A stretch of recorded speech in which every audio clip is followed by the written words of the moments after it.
minsan po mabait, minsan din po hindi. Sino siya? Opo. Pero ikaw mabait kasi inaalagaan mo siya. Salamat po. Inalagaan ko po talaga ito kasi Pero- parang ano na po ito, yung package na po ito sa pag-aasawa namin. Yung ano po, biyanan ko. Paano? Bakit mo nasabing package? Oo, yan o. Matanda to, Lola. Oh, matlola na 64 years old. 64. Ayan, nakatali siya. Ala, nakatali na. Tsaka Tsaka- bakit nakatalokbong? Giligalaw siguro. Pag umaalis kasi to, gano'n ka bundok, aakyatin niya. Tapos, binubuli ng mga bata, mamamato. Mama to. O kaya itinali nila kasi baka makadisgrasya ba. Walang magawa yung mga anak. Tapos dito lang siya nakatira. O dito lang, ikot-ikot lang siya dito. Ganyan. Parang aso. Oo nga, Nakatali lang. nakatali siya parang aso. Kagandahan lang, at least meron siya higaan. O mahigaan siya. Pero dito, pagbaba niya, lupa. Oo, lupa lang. Tapos ito, dati kaya niya itong tanggalin. Oh. Tanggalin niya, kaya makawala. Oh. Ngayon, hindi na alam kasi ulilyanin na talaga siya. Ulianin na rin. Oo. Ilang taon na siya? 64. May anak siya. May anak siya, ang isa dito. Ang dalawa naman sa kabilang bundok. So, Ang sakit niya, ulianin lang talaga. ulilyanin siya tapos para bang nawawala sa sarili niya. Tapos kung mag-alis siya, hindi na niya alam kung saan yung pabalik.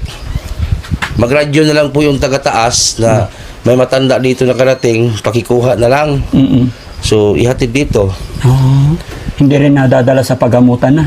Hindi rin. Kasi malayo. O malayo. Magkano pamasahe dito ang layo? Siguro sa isang tao, 300. Na round trip pa. Oh. Malayo talaga as in. So, Pinakabundok parang na ito. ano, sir, no? Sir Butiti, no? Napapansin ko sa lugar na to, Pasintabi po. Oo. Yung Pasintabi po, mga kababayan. Yung 300 na sinasabi nila, talagang napakalaking value na yun sa kanila. Opo. Ganun ba talaga kahirap kumita ng pera dito?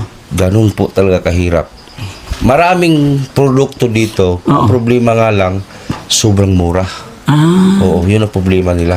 Tanim sila ng tanim ng produkto. Oo. Yung pagbinta naman nila, napakamura, halos hinihingi na lang. Pero pagbinta sa bayan, yung komprador, mahal na. Mahal na. Yung nanggaling sa bundok, Napakamura. napakamura. E di sila na lang yung magdala doon sa bayan. Wala man silang tulad ng mga sasakyan. Yun lang. Wala silang mga equipment, yung mga mag-deliver. Kasi mga kababayan, bago kami nakarating dito, siguro sabi niya no kanina, bago kami magsimula, 1 kilometer. Yung pala, 10 kilometers. Sobra. Kaya tingnan mo, 3 oras bago kami nakarating dito. Oo, malayo. No? Medyo sumakit na yung likod ko. Oo nga eh. Pero pwede ba makita natin si Lola? Oh, pwede. Nay! Nanay! Ano pangalan pala niya? Ang pangalan nito, tawagin siguro natin yung ano, Oh, sige. Oh. Tawagin natin anak para. ang anak. Ate! Saan pakitawag si yung Oh. anak? Andito po yung, ito yung nag-ano. Dito ka tayo. Siya yung nag-aalaga. O, ito yung nag-alaga, nagpapaligo, inaaway, i-explain mo dyan, tita. Ay po ate, magandang, Hello po, magandang- maayong buntag. May muntag po. Ganyan lang. Hindi ko maglingkod. Pwede na ako dali maglingkod. Oo, okay ra. Kabalo ka Tagalog, te.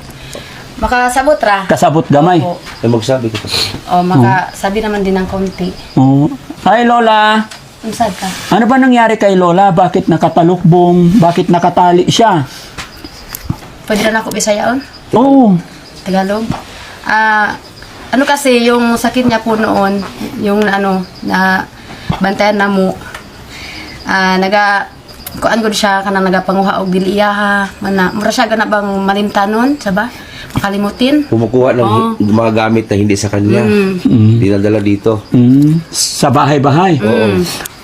Pumapasok sa mga bahay-bahay, ganyan, para bang magnanakaw, ganyan bang ugali, pero hindi naman siya magnanakaw. Sa yung ano, natural pa yung ano niya, pag-iisip. So ngayon po, mga tatlong taon, bago namin yan itinali, doon pa sa kanyang bahay. Tapos, ito pong kanyang paa, namamaga. Ito, namamaga yung kanyang mga paa. Hindi na napacheck up. Hindi po. Kaya namamaga na yan. Baka mataas na yung uric acid, ganun. Hindi po ito napacheck up po. Kahit, Mula noon. opo. Bakit hindi nyo nadala sa ospital kahit minsan? Wala pong financial, kulang po sa financial. Hirap ng buhay. Ang asawa po ni Lola, Wala na po. namatay na. Malit pa po yung asawa ko. Wala na po yung husband na po. Kami na po yung nag-aalaga. Ilan kayo magkakapatid? Ano po, biyanan ko po siya. Abyanan mo. Opo.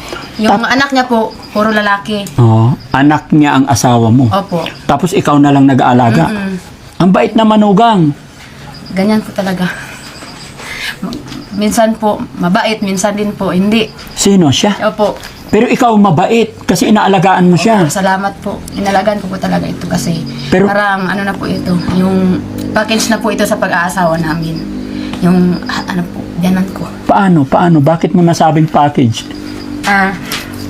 Ano po kasi, siya po kasi yung inay ng asawa ko po. Mm-mm. Ganyan. Kung ano po yung pagmamahal ko po sa kanya, ganyan din po yung pagmamahal ko sa kanya po. Oh, nakakaiyak naman. Napakaswerte ni Lola. Nagkaroon siya ng manugang na kagaya mo, no?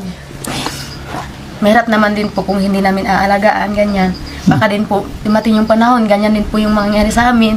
May mga anak din po kami. Mm-mm. Makita din po nila kung paano namin alagaan po yung apo nila. Mm-mm. Kung Tama yun. ganyan din po yung mangyari sa amin, alagaan din po kami ng mga anak namin. Kasi Opo. po nakikita nila kung paano namin alagaan yung apo nila. Ganyan po. Pero bakit mo naman nasabing minsan mabait, minsan hindi? Maldita. Maldita siya. Opo, yung po, hindi pa po ganito yung sitwasyon niya po, maldita po ito. Maldita talaga siya noon. Kaya po yung mga iba pong niya, hindi po nag-alaga sa kanya kasi nga yung maldita po. Pero hindi po ako nagtatanim ng galit po sa kanya kahit maldita po siya sa akin, ganyan. Kasi po matanda po, ganyan. Opo. Rinirespeto po sila. Ganyan. Nagpapasalamat nga po ako eh. Kasi, May buhay pa bang mama at papa mo? opo. Oo. Sabi po kasi ng husband ko, pag yung mama ko po daw at yung papa ko, kung kapag ganito daw, aalagaan din po daw niya. Ganyan po yung sabi niya. Kaya inaalagaan mo rin yung Nalagaan ko din yung mama. biyanan mo. Believe ako sa'yo kasi napakabait mong manugang. Salamat po. Bihira ang manugang. Thank you, sir. Bihira ang manugang na kagaya mo. Napakabait mo. Kumusta naman ang kabuhayan nyo dito? Paano kayo nabubuhay? Saan kayo kumukuha ng pera? Yung asawa ko po, minsan nagde-deliver ng walis, ganyan. Tapos yung walis din, isang taon lang po yan, sa isang harvest lang sa isang taon. Minsan po nagre-labor yung asawa ko, ganyan. Hindi po kasi makalabas sa malayo, magtrabaho. Kasi nga po sa po ng anyang mama. Dahil sa nanay. Mahirapan din ako kapag ako lang po nag-aalaga. Minsan kasi nagwa-wild ito. Okay. Ganyan. Nagwa-wild siya. Ilan anak mo, ate? Dalawa. Dalawa. So, bali parang 3 yung inaalagaan mo. Oo, 3. Hindi na siya nakakausap. Makakausap pero iba yung sinasalita. Parang mga Nag-iba na. Lola! Kumusta? Kumain ka na? Nagkaon na? Kaangkagon? Nagkaon na ka? Ha? Dili pa? Ngayon lang ito na tumahimik. Ngayon lang tumahimik. Kanina umaga, parang yung 6:30, Mm. dito, maoy. Anong maoy? Ito, ninahagis dun sa kabila, Oo. yung mga higaan niya. Malakas pa siya. Malakas naman. Pero ang problema, hindi na siya nagchichinelas. Nangitim na. Siguro dito niyo una tinali. Opo, dyan. Dito yun sa kamay. Oh. Tapos, hindi kasi siya makakain ng Mm-mm. kasi yung tali, ginaganito niya sa kamay niya. Oo. Kaya, ginaganito Nilipat niyo sa paa. Oo. Mabuti hindi niya kayang baklasin para makatakas. Hindi na naman. Hindi na. Hayaan Wala lang na niya. talaga sa kanyang isip na kaya niyang baklasin, ganyan. Wala na. Parang bata na yung isip niya. Bata na. Pero nakakaawa yung lola, na nakatali na lang. Kaya nga, Hindi talaga siya pwede dyan sa loob ng bahay para... pag sa loob ng bahay namin, diyan siya yung dumi. Nagdumi. Opo. O yun lang. Tapos Kaya magkakalat. nga dito, mabahong ihi. Mabahong ihi. Lola, anong pangalan mo po?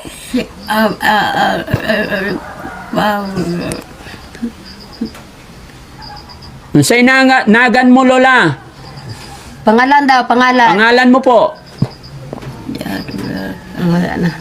Wala? Wala daw, uli na daw siya. So ulianin na talaga, ano? 64 pa man ito. 64. Yung mama ko, ano na, 76, hindi pa naman ulyanin. Parang ano ito, parang stress niya sa wala na yung husband niya. Na-stress siya. Kasi Maaga na wala yung asawa niya. maliit pa yung mga bata. Anong hanap buhay nila nung malakas pa sila? Yun lang, yung walis. Ganyan lang. Mabuti nandito si Sir Butete, ano? Sabi ni Sir Butete, siya yung nakadiscover kay Lola na napasyal-pasyal dito. Oo, nagpasalamat nga ako kay Sir Butiti. Dahil napapunta siya dito. At yung kapatid ko din yung nagsama sa kanya dito. Nagpapasalamat ako sa kanya dahil nandito na rin kayo. Kilala nyo ba ang Daddy Frankie Team? Opo, nagpa-follow ako sa inyo eh. Ay, ganun. Opo. San- Araw-araw akong nakatingin sa video niyo po. Salamat naman. Nakasunod ka. Anong mararamdaman mo nakarating na ang Team Daddy Frankie dito ngayon? Sobrang saya ko po. Dahil alam ko naman na yung sa mga videos niyo na nakikita ko, natulungan niyo, ganyan. Ang kunting hiling ko lang naman sana sa kanya na mapagamot, ganyan, at mabigyan ng ano, ng kahit kunting kubo lang. Kasi hindi kasi sa amin itong bahay. Sa kapatid ko ito. Yan lang ang hiling ko sana. Yun nga, nagpapasalamat nga ako kay Sir Butiti. Dahil sa kanya, hindi kayo makarating dito sa amin. Dahil ang hirap puntahan dito ng tulong sa amin.